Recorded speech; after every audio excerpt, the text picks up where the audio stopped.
দেখেছি যে গণ অভ্যুত্থানের সময়ে যখন একটা পর্যায়ে আমরা বাংলাদেশের রাজপথে আমরা নামতে পারতেছিলাম না, আমাদেরকে ডিবি অফিসে ধরে নিয়ে যাওয়া হয়েছিল। সেই সময় কিন্তু বৈশ্বিকভাবে এই ফ্যাসিস্ট শেখ হাসিনা সরকারের বিরুদ্ধে একটা জনমত তৈরি করেছিল প্রবাসে থাকা আমাদের ছাত্র, শ্রমিক এবং অন্যান্য পেশাজীবীর মানুষেরা। পৃথিবীর প্রায় প্রতিটা দেশে যেখানে বাংলাদেশিরা রয়েছে তারা প্রত্যেকে কথা বলেছে, প্রত্যেকে সেখানে রাজপথে নেমেছে, কর্তৃপক্ষের কাছে জানিয়েছে এবং অনলাইনে তারা ক্যাম্পেইন করেছে। এবং মধ্যপ্রাচ্যের দেশগুলোতে তারা রাজপথে নেমেছে, কিন্তু সে দেশের আইনে এটা আইন বহির্ভূত কাজ হয়, তাদেরকে গ্রেফতার হতে হয়েছে। এবং তারা কিন্তু জানতেন যে তারা যদি এই প্রোটেস্টটা করে, এই প্রতিবাদ জানায়, তাদেরকে গ্রেফতার হতে হবে সেই দেশের আইন অনুযায়ী। এবং যদি সরকার পতন না হতো তাহলে কিন্তু তারা কোনোদিনই হয়তো জেল থেকে মুক্তি পেতেন না, দেশে আসা তো পরের কথা। ফলে এরকম নিশ্চিত ঝুঁকি জেনেও তারা কিন্তু রাজপথে নেমেছিলেন। আমাদের কারোর সাথে তাদের যোগাযোগ ছিল না, তারা নিজেদের বিবেকের জায়গা থেকে, দেশপ্রেমের জায়গা থেকে রাজপথে নেমেছিলেন ছাত্রদের পক্ষে। ফলে তাদের সেই অবদানকে আমরা সবসময় স্মরণ করি, মনে রাখবো সারা জীবন। এবং অবশেষে তারা মুক্তি পাচ্ছে, এটা আমাদের জন্য, জাতির জন্য সুখবর। আমরা সরকারের কাছে আবেদন জানাবো যাতে তাদের পুনর্বাসনের দায়িত্ব, এই যে ভোটাধিকার প্রদান, এটা একটা বড় মাইলফলক হবে। যারা প্রবাসে রয়েছেন আমরা বলবো আপনারা রেজিস্ট্রেশন সহ যে ধরনের কার্যক্রম রয়েছে সেটা আপনারা দ্রুত সম্পাদন করুন। আমরা চাই যে নতুন বাংলাদেশের জন্য এই যে সামনে নির্বাচনটি হতে যাবে, সেখানে আপনারা আপনাদের গুরুত্বপূর্ণ মতামত দিবেন, আপনাদের রাজনৈতিক সিদ্ধান্ত আপনারা জানাবেন। আমরা বলবো যে জাতীয় নাগরিক পার্টি গণ অভ্যুত্থান থেকে উঠে আসা একটি রাজনৈতিক দল। আমরা কিন্তু কখনোই বলি না যে গণ অভ্যুত্থান শুধু এনসিপির, যদিও এরকম অভিযোগ এনসিপির প্রতি অনেকেই করার চেষ্টা করে যে এনসিপি গণ অভ্যুত্থানকে কুক্ষিগত করেছে বা এরকম, কিন্তু আমরা কিন্তু এটা কখনোই বলি নাই। আমরা সবসময় বলেছি গণ অভ্যুত্থান জনগণের, সাধারণ ছাত্র এবং জনগণরা মিলে এই গণ অভ্যুত্থান সফল করেছিল।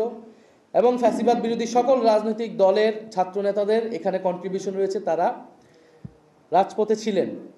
গণ অভ্যুত্থানের ফসল নেবার বেলায় কিন্তু সবাই এগিয়ে আসে। এই গণ অভ্যুত্থানের ফসল কিন্তু বিএনপি, জামাত সমানভাবে তারা নিচ্ছে। আগামী নির্বাচনেও তারা সেই ধরনের একটা বন্দোবস্ত তৈরি করছে। কিন্তু যখন প্রশ্ন আসে গণ অভ্যুত্থানের দায়িত্ব নেওয়ার, শহীদ পরিবারের দায়িত্ব নেওয়ার, আহত যোদ্ধাদের দায়িত্ব নেওয়ার, আজকে যে এই যে প্রবাসী যারা কারাবন্দী 24টা পরিবার, 25টা পরিবার এতদিন ধরে রাস্তায় রাস্তায় দৌড়াচ্ছেন, অফিসে অফিসে যাচ্ছেন, তখন কিন্তু যে কোনো অফিসে গেলে তাদেরকে বলা হয়, যে কোনো দলের কাছে গেলে তাদেরকে বলা হয় যে এটা এনসিপির দায়িত্ব। কিন্তু আমাদের অনুরোধ থাকবে, আহ্বান থাকবে যে গণ অভ্যুত্থানের পরে বাংলাদেশ যেই দিকে যাওয়ার কথা ছিল, বাংলাদেশ সেই দিকে আগানোর কথা ছিল, সেই রাস্তা আপনারা অবরুদ্ধ করবেন না, বাধা হয়ে দাঁড়াবেন না।